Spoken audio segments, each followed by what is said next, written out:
Welcome to our channel Tally radar. నేను మీ journalist Yagnamurthy. Mahesh Babu కెరీర్లో అతడు సినిమాకు ఉన్నటువంటి ప్రత్యేకత చాలామందికి తెలుసు. యాక్షన్ స్టార్గా మహేష్ నిలిపిన సినిమాల్లో అతడు అనేది అతని కెరీర్ మొదట్లో ఒక సంచలన చిత్రంగా నిలిచింది. మాటల మాంత్రికుడు త్రివిక్రమ్ డైరెక్ట్ చేసినటువంటి రెండో సినిమా నువ్వే నువ్వేతో ఒక రొమాంటిక్ కామెడీ ఎంటర్టైనర్ తోటి డైరెక్టర్గా మారినటువంటి అతడు తన నెక్స్ట్ సినిమానే ఒక యాక్షన్ ఎంటర్టైనర్ని రూపొందించడం, అది కూడా మహేష్ని రూపొందించడంతో డైరెక్టర్గా అతని ఇమేజ్ అమాంతం పెరిగిపోయింది. అయితే అప్పుడు చాలా భారీ బడ్జెట్ తోటి ఈ సినిమా తీయటం వల్ల ఆశించిన రీతిలో లాభాలు అందుకోలేదు నిర్మాతలు అనేటువంటి మాట వినిపించింది. 2005వ సంవత్సరం ఆగస్టు 10వ తేదీ ఈ సినిమా రిలీజ్ అయింది. అంటే మహేష్ బాబు పుట్టినరోజు ఆగస్టు 9. ఆ తర్వాత రోజు ఈ సినిమా మన ముందుకు వచ్చింది.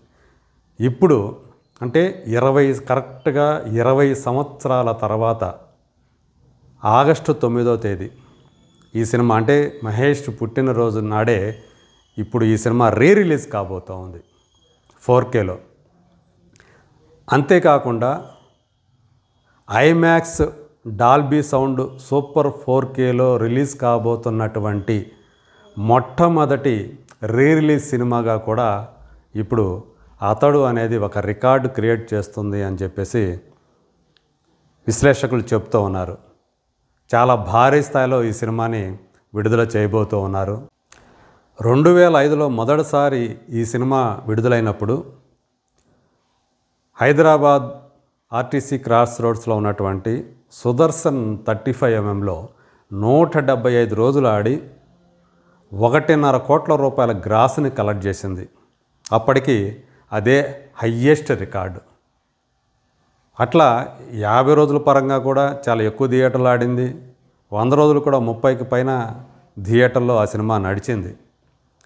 మొదటి సగం ఒక రకంగా పూర్తిగా చాలా గంభీరంగా, చాలా తక్కువ మాటలు మాట్లాడుతూ ఎక్కువ యాక్షన్ చేసేటువంటి పాత్రలో కనిపించినటువంటి నందకిషోర్ అనేటువంటి పాత్రలో కనిపించినటువంటి మహేష్ బాబు సెకండ్ హాఫ్కి వచ్చేటప్పటికి హీరోయిన్ త్రిష వాళ్ళ ఇంట్లోకి వెళ్ళటం, పార్థు అనే పేరుతోటి.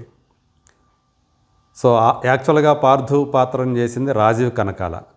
కానీ చిన్నప్పుడు ఎప్పుడో తప్పిపోయినటువంటి అతడు మళ్ళీ తమ దగ్గరికి వచ్చాడనే ఆనందంలో నిజంగా అతనే పార్థా కాదా అనే విషయం నిర్ధారించుకోకుండానే అతన్ని పార్థుగా భావించి హక్కును చేర్చుకునేటువంటి ఆ కుటుంబంలో ఆ కుటుంబాన్ని పార్థు ఎలా కాపాడాడు, వాళ్ళకు వచ్చినటువంటి సమస్యల నుండి, దుర్మార్గుల నుండి తాతయ్యకు ఎలా దగ్గరయ్యాడు అంటే నాజర్ పాత్రకి, అలాగే హీరోయిన్ త్రిషతోటి అతని ఆ రొమాంటిక్ యాంగిల్, అలాగే బ్రహ్మానందంతో త్రివిక్రమ్ చేసినటువంటి ఆ కామెడీ, ఈవెన్ మహేష్ బాబు బ్రహ్మానందం కాంబినేషన్లో, మహేష్ బాబు త్రిష కాంబినేషన్లో వచ్చేటువంటి కామెడీ సన్నివేశాలు ఎంతగా అలరించాయో అందరికీ తెలుసు.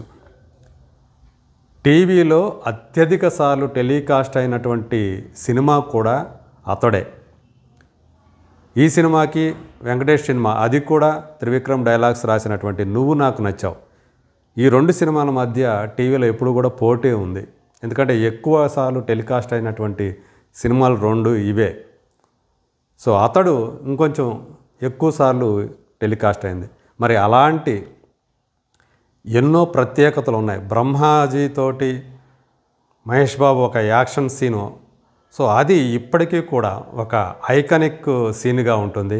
అలాగే పొలంలో తనికెళ్ళ భరణితోటి మహేష్ బాబు కాన్ఫ్రంటేషన్ సీను, అది కూడా అంటే తన బలాన్ని చూపించడానికి ఎదుటివాడిని కొట్టకుండా అక్కడ ఉన్నటువంటి ఒక స్టోన్ని అతను కొడితే ఆ స్టోన్ విరిగిపోవటం, దాంతో వాళ్ళందరూ కూడా తనికెళ్ళ భరణి గ్యాంగ్ అంతా కూడా ఒక్కసారి షాక్ అయిపోవటం, తనికెళ్ళ భరణితో సహా. ఈ సీను అదొక ఐకానిక్ సీన్గా మారిపోయింది. ఇట్లా ఈ సినిమా సంబంధించి చాలా ఉన్నాయి. కామెడీ పరంగా ఐకానిక్ సీన్స్ ఉన్నాయి, రొమాంటిక్ యాంగిల్ పరంగా ఉన్నాయి, సాంగ్స్ కూడా సూపర్ డూపర్ హిట్ అయ్యాయి. మరి రేపు సరిగ్గా 20 సంవత్సరాల తర్వాత రిలీజ్ కాబోతున్నటువంటి ఈ అతడు 4K ఎలా మళ్ళీ మెప్పిస్తుంది, రికార్డులు క్రియేట్ చేస్తుందా లేదా? ఎందుకంటే మొన్న ఈ మధ్యకాలంలోనే రిలీజ్ అయినటువంటి కలేజా సినిమా ఇప్పటి వరకు కూడా రిలీజ్ సినిమాల్లో తెలుగులోనే నెంబర్ 1 ఫిల్మ్గా నిలిచింది. అలాగే మహేష్ బాబు రిలీజ్ సినిమాల్లో మరొక బ్లాక్ బస్టర్గా నిలిచింది. మరి అతడు ఏ రేంజ్ హిట్ అవుతుందో, మరి అది ఎలా ఆదరణ పొందుతుందో let us wait and see.